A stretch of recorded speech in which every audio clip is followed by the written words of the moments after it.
A man like that. who's bankrolled by Snickers is former City and England winger Shaun Wright-Phillips. Hey, Shaun. Hello, Sean. Hi, everybody. You all right? Yeah. Can you come and pick your good, dad up, thanks. please, Sean? Pardon? Come and pick your dad up. Nah, you don't need picking up. He's all the way up at the minute, isn't he? Yeah, I was going to say, I don't know if you're bored about talking about. I'm never bored about talking about dad. I love your dad. I love my dad, but I wouldn't mind if Ian Wright was my dad. But like, he was front and center of those celebrations last night, wasn't he?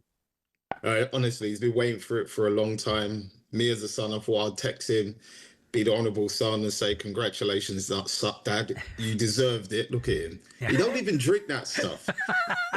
So I text him just to say, like, "Congratulations, well done." I thought Arsenal over the course of the season deserved to win the title. Yeah. And I said to him, "Now, can you lot please go home and bring the Champions League back as well?" And he said, "Thanks, son. I love you." And then I texted him this morning. I said to him, "All right, Dad, so can we meet next week for lunch?" He said, "I don't know. I'll have to find out who knows what I'm doing next week." And then he went on to say, "Who's Dad anyway? I'm called Champ from now on."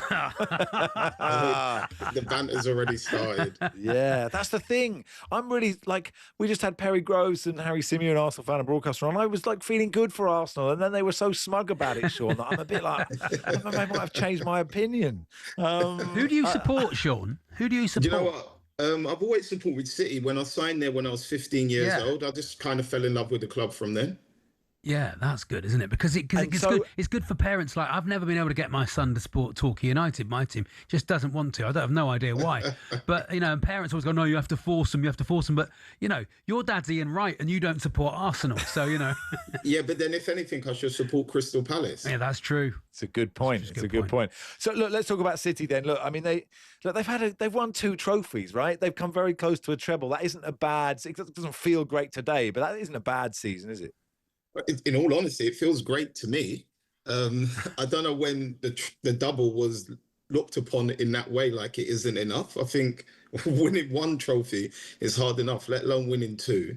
Everybody at the beginning of the season would have said, this is City's rebuilding year. No one expected them to be where they are. For whatever reason, everything that Pep done worked. The players that he bought fit in straight away. And I think Arsenal just kept leaving the door open. And in many ways, until the last part, City kept walking through that door and the gap got closer and closer.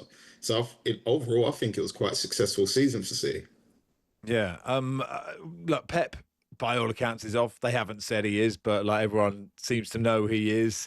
It's very hard to know what else to say about Pep, Sean. He's really good. He's been really good. He's been really good.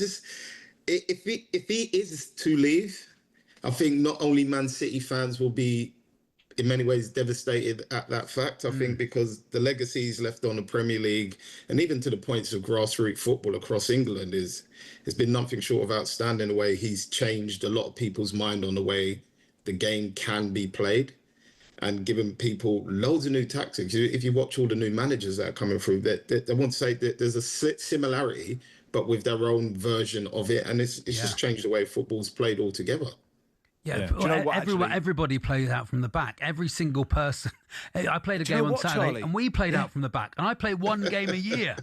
I was about to say that. My Sunday team, I'm like, look, goal kicks, go long, first 20, right? And then like this 60-year-old plays it to a 55-year-old at right back. You're like, what the hell are you doing? We're all jogging up, facing the wrong way. It's Pep's fault, isn't it? Look, Maresca is a good manager. It'll be really fascinating to see one in next year. If that is the case, I don't honestly know. I wish I did know, because since it came out at while the Arsenal game was aired, I've had nothing but texts, people asking me what's going on, is it true? And I said, why do you think I would actually know that? Like, I'm in, but I'm not that in. So I honestly don't know.